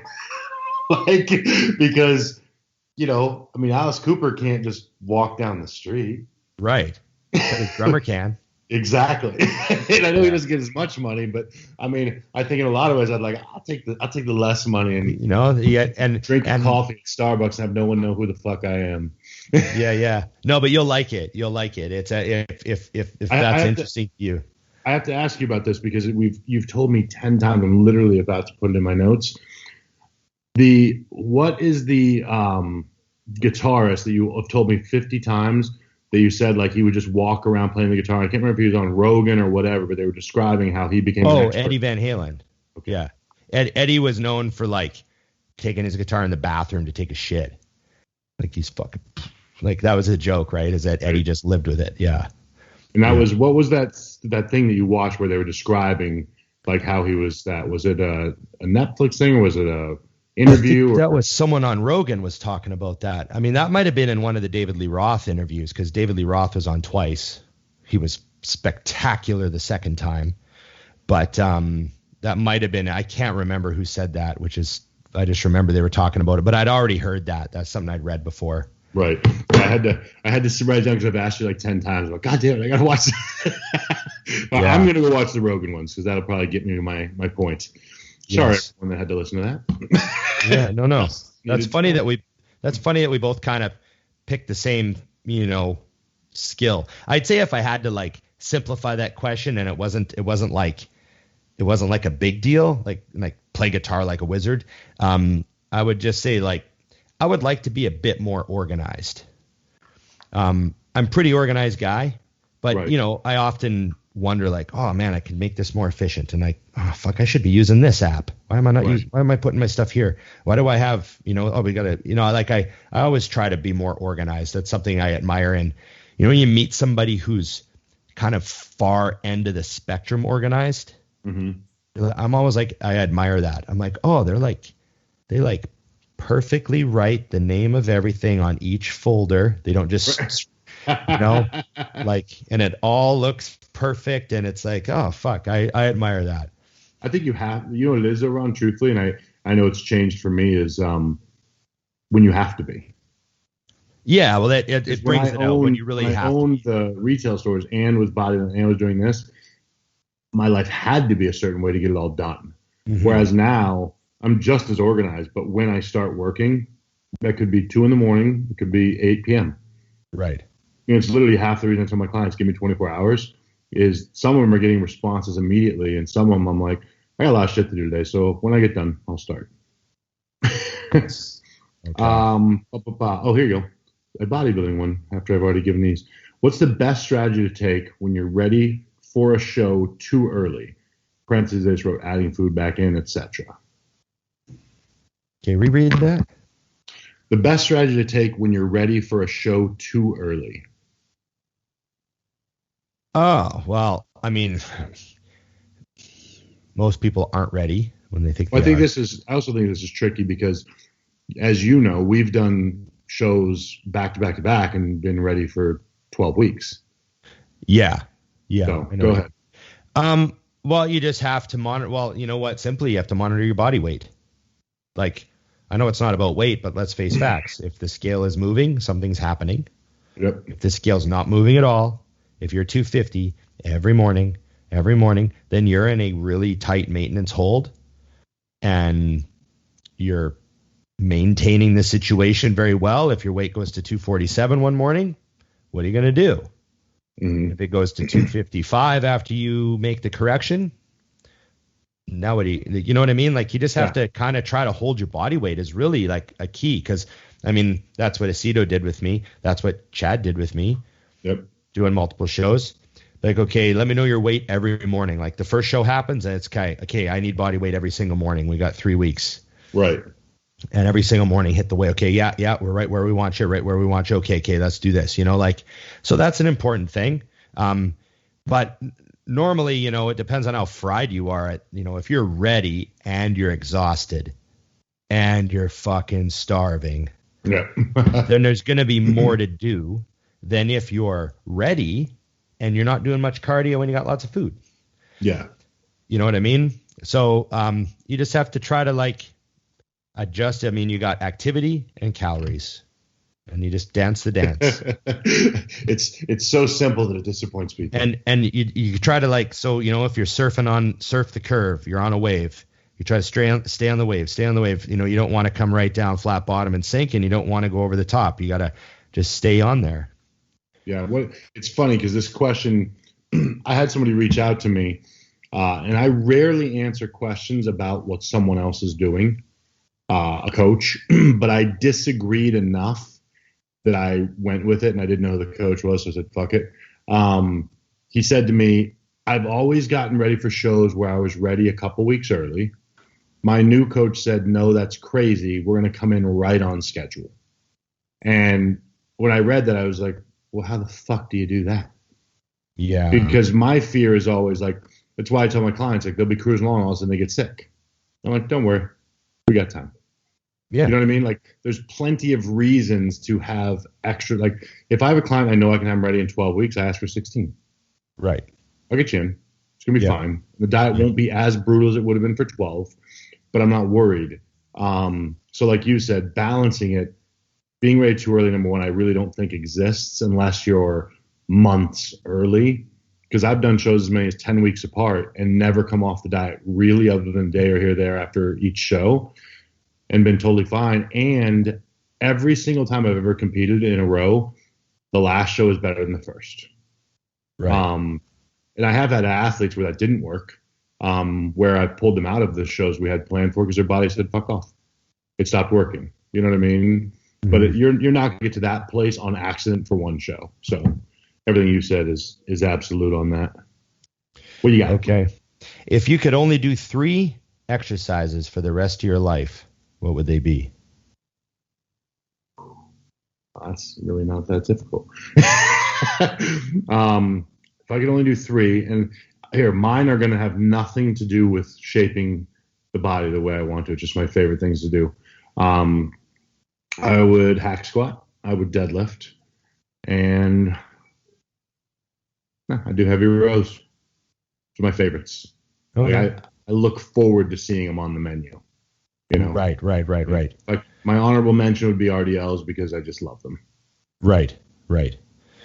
Well, I guess if I could only do 3 exercises the rest of my life, I'd probably go at this point. I'd probably go with cosmetic exercises because I just want to look good in a t-shirt. If I'm gonna be right. Old and small, I might as well do dips because then at least I can have pecs and tries. There you go. So you got to go the logic route.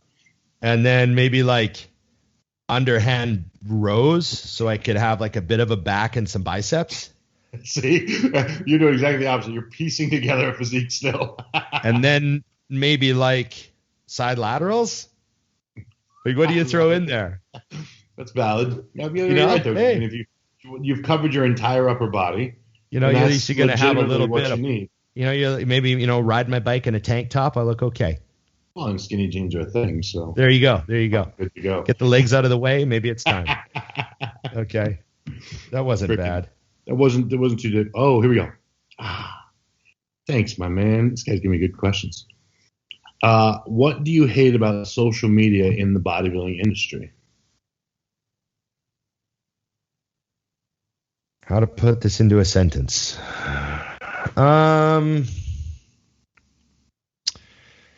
What do I hate about social media in the bodybuilding industry?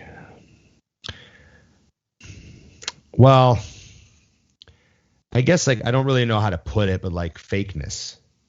Mm-hmm. But it's not really exclusive to bodybuilding. That's like social media, just generally.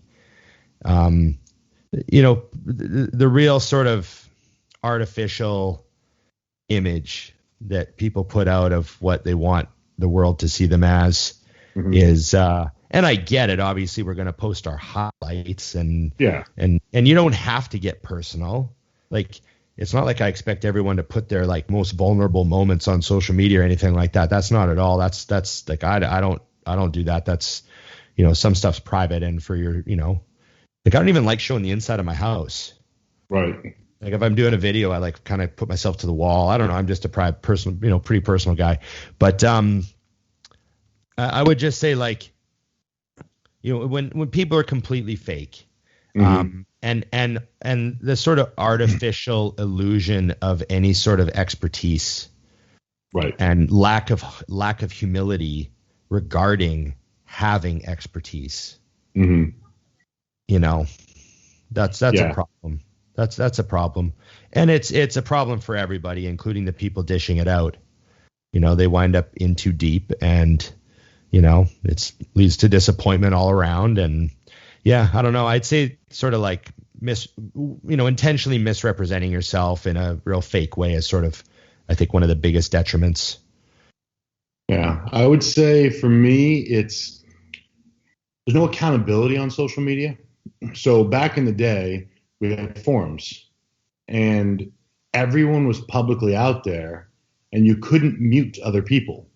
See, right now I'm on Dusty Hanshaw's page. I'm the fucking expert and I'm the king. And if you disagree with me, I don't like it. I block you. I delete you and you're out. You look smarter than me, I get rid of you.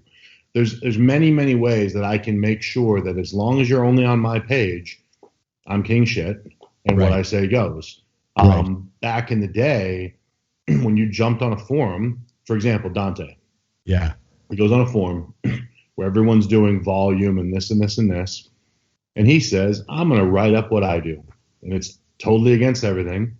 And I'm not even saying you're wrong. I'm just going to say, think about this and put it out there. And the internet decides. The world decides who you are and what you know. Right. Because they will go back and forth with you. And you don't get to mute anybody. In fact, the only time somebody gets muted is when a moderator of those forums determines third party steps in and says, douchebag says this guy's an idiot. Goodbye. Yeah. And I love that because when I came into bodybuilding and as I continued to educate myself, I started as a guy who was listening, and by the end, I was someone they were coming to and asking. And with that, for some reason, there is a fear of the simple sentence, I don't know enough to have an opinion on that. I say I don't know all the time because like I admire that Chris Aceto says I don't know all the time. If you work with Chris, he says I don't know half the time. Yep. And I think that's very important. It's something that I look for in people, not just coaches. Mm-hmm. A little bit of humility with what they aren't experts on. Even and I can even kind of tell. It just tells a lot about a person. Like, for example, this one guest that Rogan has had on a few times. He now has his own podcast, and I watch it all the time, and I mention it. He's that Lex Friedman guy. Yeah. Real likable guy, super smart. He's into like artificial intelligence and building robots and stuff, right? Yeah. But he's also got a Brazilian Jiu-Jitsu black belt. Okay, you kick my ass and tell me about it. Right. And explain the physics of it. Yeah. And he plays guitar really well. He plays every day for 20 minutes. It's part of his like mental strategy. Mm-hmm. And just an interesting guy, knows a lot about a lot of things. And there's a couple times on the Rogan show where he's like, yeah, I just, I'd have to defer to an expert on that, Yeah. And I always admire when someone who's like, obviously, you got a PhD in science, you got a black belt in jiu-jitsu, all that sort of stuff. And there's also an interesting thing, just to mention it, but on his channel, he's got the speech that he gave when he got his black belt. Mm-hmm. And he says, I have a PhD. I went to school my whole life. My goal is to build robots better than anybody in the world. Mm-hmm. I want to be the best at what I do. And I learned more on these mats than I ever learned in school. And I remember thinking like, oh, this is an interesting dude. He gets it. And that's a guy who will defer. He'll go, I don't know enough about that topic to have an opinion. Right. You know what I mean? And I really respect that about people who are willing to just go, yeah, I'm not an expert on that. Because I just hate it when people blah, blah, blah, blah, blah about every fucking thing. Yeah. But again, because if you're wrong, so for example, I get a lot of questions because I go to my PT so often, and I actually am very well versed because of that. Yeah. But I'm not an expert. You can give people advice. You can say, oh, my PT did this for my shoulder because he said this was going on. And you can pass that knowledge on, but I get it. But I have somebody that mentions something. This is what I don't like about, like you said, social media is I can go for it and be wrong and answer. Then if Jason wanted to come on and jump me and tell me I was a moron because he truly is an expert, I can just block him. Yeah. And that's what I don't like, because I like the idea. And what's funny is, I don't know if you saw, but I did a whole Q&A with only him answering. Right. I just told people, hey, you get my PT for for the next hour. If you answer questions, ask questions, he's going to answer them. Right. And I had so many people DM me with the opposite. So awesome that you brought an expert on. Yeah. So I don't know why people are afraid of that, or same thing with my training. I'll put up something and John Meadows taught me this. Dante taught me this. This person taught me this. I brought it to them. They're still happy, but at no point am I like, oh, this was my thing. I had someone message me the other day. Someone asked me a SARM question. Uh-huh. And so I just said, actually this, I all I know about that is this one study that I just read. Right. That said this and this and this. And that's all I know. And I still got a message from someone, quit bashing on SARS. You don't know what you're talking about. I actually said that I don't know. I'm like, how much more clearer could I have been? I said I'd never used this SAR. I didn't know much about it except for this one study I said. It's just. You really broke it all the way down, too. Broke all the way down. It's just funny, And then people wonder why, that people are hesitant to try to help and give information, right? Because there's just always someone willing to message back some dickhead comment. Okay, here's one. What do you think? So I guess they're asking me. You. Right? What do you think Dusty's favorite category on Pornhub is? I got asked the same thing for you, so. You got asked the same thing? Oh, no, he's up What's to no Ron's good. favorite category? That's funny. If you don't know this, I'm going to be disappointed if we've never talked about it, but go ahead. Well, I don't know. I know what I think you have a type. Probably do. Yeah. It would be the girls that do disgusting shit category. Oh, yeah. See, all right. So you're scrolling across, right? You got it says anal, there's gangbang, there's lesbian, and then there's like all of the above plus some muscle. Right. Check. Click. This one. You know what that reminds me of is I guess the category might be called butthole fitness sluts. Is that accurate? I love it. Sorry, Dusty. I'm not even going to say he's wrong, people. So I'm just actually searching right now to see if that exists or if Ron's going to create it for me. I do believe that's the first time I've used this term on the podcast. I hope no one's too shocked. I feel good about it. Seems you're just letting people know what you know, what you think. I will admit, you know that meme that goes around? It shows the Pornhub, zoomed in Pornhub, and it's like page 158. Yeah. And the quote is like, where the fuck is that clip? I don't know how to describe what I like, but I know it when I see it. Yeah, exactly. We'll experience it even better. But yeah, see, everyone looks at the pointed nails a little bit differently. I'm like, ooh. Right. Anyways, this could hurt. Let's do that. I don't know. There you go. I think I covered that question pretty accurately. I think you did a good job. I'm not going to fight anything you said. That's for sure. I'm not arguing. Takes one to know one. I feel good about that as well. Like, but good. I guess I don't have to answer. I've said too much. People will look at me differently. Always the goal. It's your turn now. Oh boy. Okay. This is almost a waste of time, but I'm going to do it. What influences you, or I would say your style of dress and attention to detail in all areas of life? Oh, style of dress. Yeah, I'm influenced by who paid for it. Okay, next.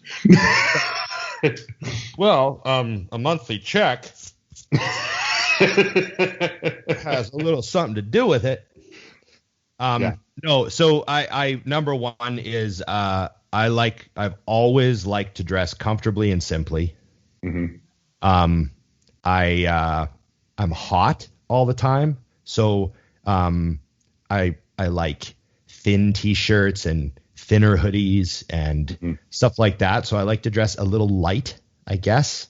Mm-hmm. You know, I like baggy track pants and, you know, when I buy a pair of sweatpants, I'm like, oh, they're not too thick. You know what I mean? Yeah.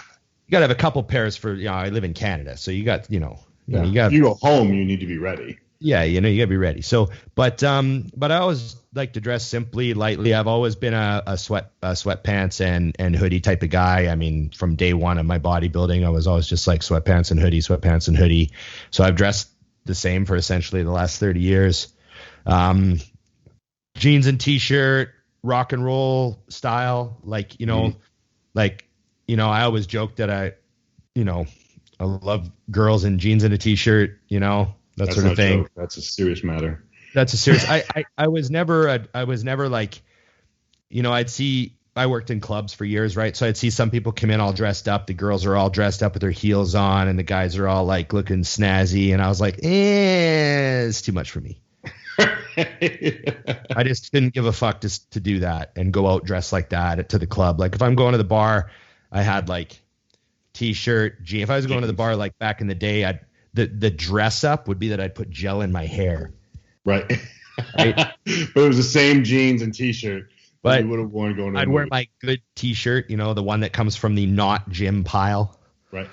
That's why I love the vintage. You're saying. Yeah. And I'd wear my clean runners that don't get squatted in, and, but yeah. And then, the big thing was when I started emceeing shows a few years ago and I had to get some suits. That was like an adventure because I was like, oh my God, I have to like dress up a little bit. I want to like put a little bit of effort into this. And so I got some nice suits made and I would really love to wear one again for some fucking reason. I've been locked out of wearing a suit for the whole year. So, but I'd always say just being simple, comfortable and cool. Right. And, cool. I've always people. Yeah. And, there's the odd time, like, I'll see somebody dressed a certain way. Mm-hmm. I go, if I was like a normal dude, like a skinny body, I would dress like that guy. Oh yeah, I do that a lot. I see a lot of looks that are, I guess I know what you would see is different than mine. I like over the top cool looks, not fancy, just too far. Cause I'm like, that's essentially what I did with my body. Right. Went too far on purpose. I got a friend, my buddy James will show up at an event. Maybe it's something you got to dress up a little for. Yeah. So you wear like a button-up shirt and a nice pair of dress slacks or whatever, and he'll show up with like a bow tie and a fedora. Yeah, and you're like, That works. And I'm like, he can pull that off. And suspenders. Yeah, I like the dude that can pull it off. And I'm very clear on what I'm not. I'm like, I could not do that. Yeah, he can pull it off. And you're like, fuck, Jimmy can wear anything. Yeah, I like that. Yeah, so my quick answer to that is exactly the same as you. Comfort over anything. Yeah. And then the other would be sweating in clothing. Yeah. Fucking hate sweating. Like nightmare. And then if I'm going out, it's to not appear like I'm trying to look like a bodybuilder. I do not like things tight on my arms, which is hard to do now, honestly, because then usually it means it's sloppy in the midsection. You have 22-inch arms by this, Dusty. Yeah. But I mean, just where you don't look like that guy that intentionally wore a shirt that's too small because he had to make sure the world knew that he had big arms. I've got a black Gasp t-shirt that goes down to my elbow and has no markings on it whatsoever. That's a fave. And that's like my favorite going out shirt because I like, you know, you could still, I mean, I'm lean, so you still see veiny forearms and stuff, but it's black too. So it's like, he's kind of like, I feel like I blend in a little bit and I just it's not a, you know. It's funny when you're younger and you're into bodybuilding, the goal is to look big every time you leave the house. Yeah. Yeah. I know. Once you get there, you're like, we got to tone this shit down. We're going to a restaurant. I want a tight white t-shirt. Yeah, exactly. Because then you pop a little, out, you know, a little higher on the arm. Yeah. Yeah. Good delt cap against a black background, you know. And that shit just goes backwards. Now you're in black, slightly too big. Just slightly. Yeah. And maybe no one will notice, which doesn't work. Also, too, I developed, I was never a jewelry guy, and I just developed a zero jewelry tolerance at some point. I own nothing. I don't own a watch. I don't own any jewelry at all, except I have 2 rings from Nationals. Right, the jewels don't wear. I only put the Pro Card ring on when I MC, or like if I think of it, it's like a big dinner we're going to or something, but I always forget to put it on. Right. Yeah. Which is like that. And that's my weird thing. I'm wearing an entire outfit that's $86, top to bottom. And then I have a ridiculously expensive watch on every day. I'm going to leave it at ridiculously expensive, but that's the way it is. Right. It's got to be a confusing thing to see because you're like $50 chucks, $12 pants, $3 t-shirt. What the fuck? It is kind of funny. You got $50 chucks and what is that? A printed Gildan t-shirt? Yeah. Yeah, yep. It's exactly right. $7 with the silk screen. Yeah, exactly. Yeah, and you're like, but I should add this watch. That's sensible. Yes. That was a good question. I like that. Yeah, because I didn't actually know the answer to that. I had to like think it up. You know what I mean? I find myself during COVID, especially, I was like ordering stuff because you're just bored. So I bought like a few T-shirts that I would wear to dinner, but they're like kind of like stuff that brags about how old I am. Like I got an AC/DC 74 jailbreak T-shirt. See, I love that you're like me. You've embraced the fact that you're old, and you're like, I'm just announcing it. Yeah, and it just says the old guy now. Big number 74 jailbreak. That's all it says on the front. So people who see it are like older people are like, fucking cool shirt, and young people are like, I have no idea what that shirt's about. That's so true. Trust me. Do you know how many people are trying to figure out why you said "all right" 3 times? Right. Did you know that wasn't in the script? No. Yeah. Well, what you got to watch Matthew McConaughey on Joe Rogan. He tells the whole story about how that Dazed and Confused role exploded on him. He wasn't even supposed to barely be in the movie, but he had like one line, and they kept him. And then he got another line. They told him to come back the next day, put him in the background of another scene, blah, blah, blah, blah, blah. They're rewriting. And then all right. He's just supposed to say it once, all right. And he said, all right. And they were like, fuck. Who is this guy? See, but that's okay. So here's the deal, Ron, because I joke about this. Some people are just cool. That's the thing. That's what him. It is. Yeah. Because I people think I joke. I'm like, I'm dead serious. I'm not cool. That guy says that, and you're like, yeah. Yes, that's exactly how it should be done. Yes. That's cool. I got time for one more, man, so you got to make it a good one. Make it a solid. Oh, man. I got clobbered this week. I have a lot. There's 2. I guess one of them's kind of mean. unless the guy's dead. I don't know if we can talk about it. So I got 2 questions here. Maybe we can do them both at the same time. That's fine. Because they're both great. One is, who's the most underrated bodybuilder? Hard question to say. Are we saying historically or currently or at the pro level right now? So that we'll just let that rattle around in your head. Okay. And then any times when you met, it says meet an athlete, but we'll say meet someone above you and we're disappointed. Yeah. What do you think? This will surprise people. And I have to, because I know the industry, and everyone's got a bad day. I'm gonna preface with that. But Ronnie had a time in his career that he was not the favorite of a lot of places that he visited. Who? Ronnie Coleman.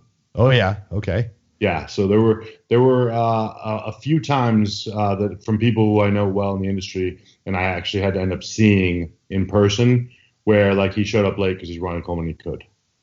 Right.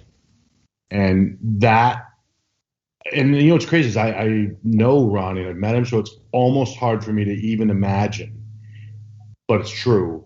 And I can't imagine because I am known to show up when I want to things, but not professionally ever. You know that. Right. Like I'm never late coming down the stairs at an event, but I'm late to the gym every day. Right. I'm late on my own time. Yeah. You know what I mean? So that was a shocker. Because there were multiple occasions where I did an event that he did, and I would see something and be like, "Ooh, that's what you went with, huh?"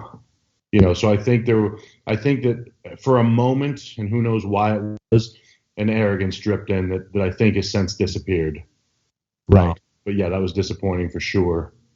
How about you? Sometimes that happens when you're at the very top. There's just so much going on that it's almost impossible to be good at managing your time perfectly. And now maybe he's just getting tugged in so many directions with so many, like I've heard some nightmare stories from other people too. Like Johnny Jackson told me about this one time they went somewhere for an event and the promoter had like him and Dennis James and like 4 people in this. And the promoter just without really telling them wanted to do these 3 drop-bys on the way to the event.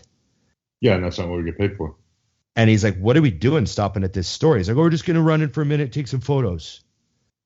And they realized they were being scooted around to these things that weren't on the itinerary. Yeah, that's not the deal. Yeah. And all of a sudden they're like, hey, we're supposed to be at this event that we're being paid to show up to, that people are at. And you're running us around to your friend's supplement stores. So there was like a big thing and they're like, we're going straight there. And Johnny said like, oh yeah, it's Flex Wheeler, put his fucking foot down. He's like, I'm not getting in that fucking vehicle unless we go straight to that event. Like he was really pissed. Right. And eventually they got there. So like I totally get what you're saying, but sometimes that sort of shit is happening on the side, but yeah, it can get messy.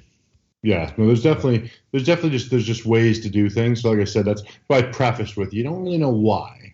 Yeah. You just know when you see it and you're, and you watch like, how I would walk into a room if I was 2 hours late and there was a line of hundreds of people waiting, I wouldn't have walked in.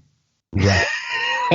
And everyone would have known that I was mortified when I got there. What about most underrated bodybuilder? Oh God, this is such a list. I'm trying to think back. Okay, which one do you want to go with? Are we going current or are we going all Let's go time? Current. Who's a pro right now and you're like, people just aren't paying attention to this dude?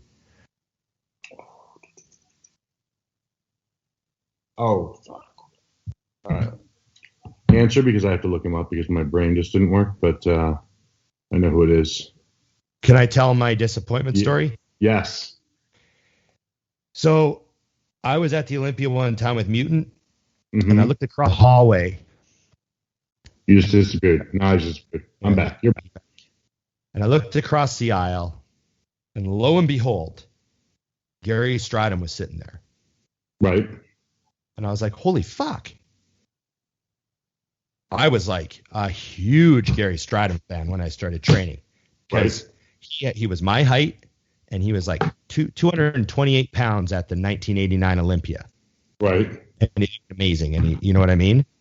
And I just remember thinking like, fuck, that's an awesome bodybuilder. And then he did the WBF thing where he was like the big 250-pound freak, and he was like one of the kind of like, oh shit. And so I was like, I want to go meet Gary Stridham. So I kind of walked over there, and he was sitting there, and he had his phone, and he had some papers, and he had some food. And I stood there for a second, and he didn't look up, and there was no one around. Like the booth was still getting like finished. Like it was early in the morning.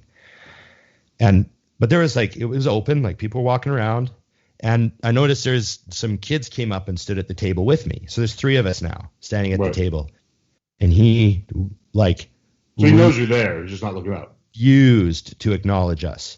So I walked back across, and I was like, hey, he's having a bad morning or whatever. And those 2 kids stood there for a while, and he just picked up his phone, and then I watched, and he looked up at the kids, and he went, and he looked back down at his phone.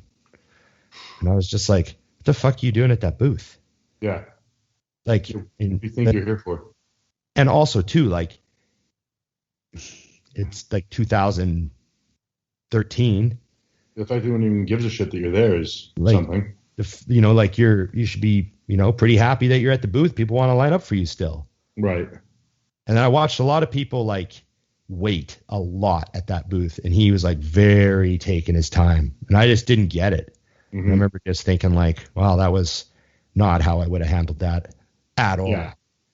You know who else did that actually on that subject? Now to nail it more specific in my experience was Frank Zane.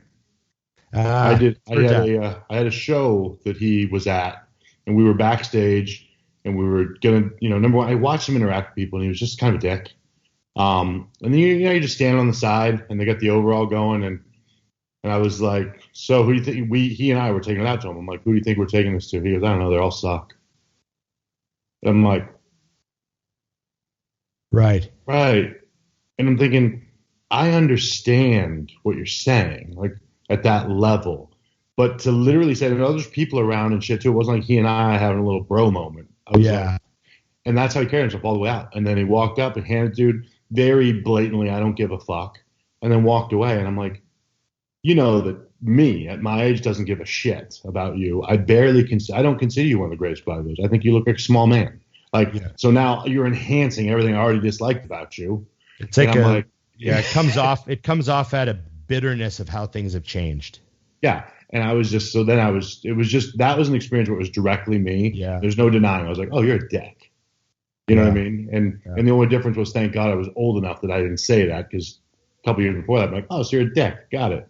Now we both know. So, and I've had now, since I've seen him twice, and it was both the same. I'm like, oh, you're an asshole. Cool. Good to know. So I know a lot of people a lot more famous than you that aren't. Right. Yeah. Yeah. Don't ever lose sight of the fact that you're lucky that people want, you know, pay you to show up to stuff. That doesn't last forever. For you, dude. Like, I hate when someone says, oh, I saw you at the gym, but I didn't want to bug you. I'm like, please do. Because in 3 years, no one's ever going to give a shit when I'm in the gym. I know what you mean. I will take this. You know what I mean? And yeah, there's a right and wrong way to do it. Yeah. But there should never be a time when someone doesn't feel like they should walk over. Yeah, I just ask people, I'm like, listen, I love it when people come and say hi during my workout. I'm lucky that people want to do that.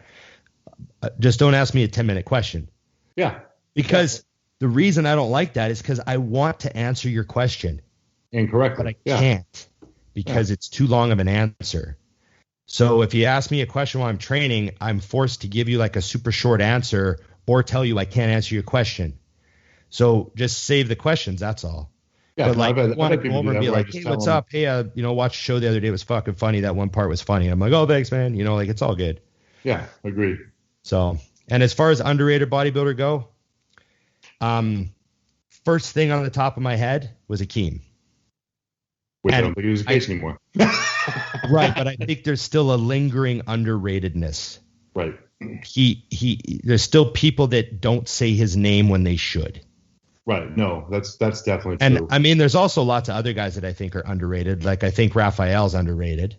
Oh, for sure. He's got one of the most beautiful physiques on the planet right now, and is a threat to win anything he enters. But I think just when people say who's underrated for some reason, the first thing popped in my head was Akeem's still underrated. Yeah.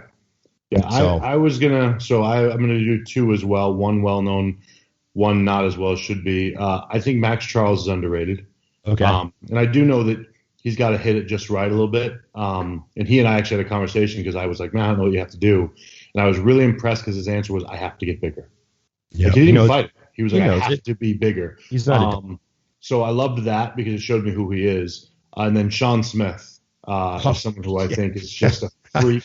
I fucking love that. I love that dude's build.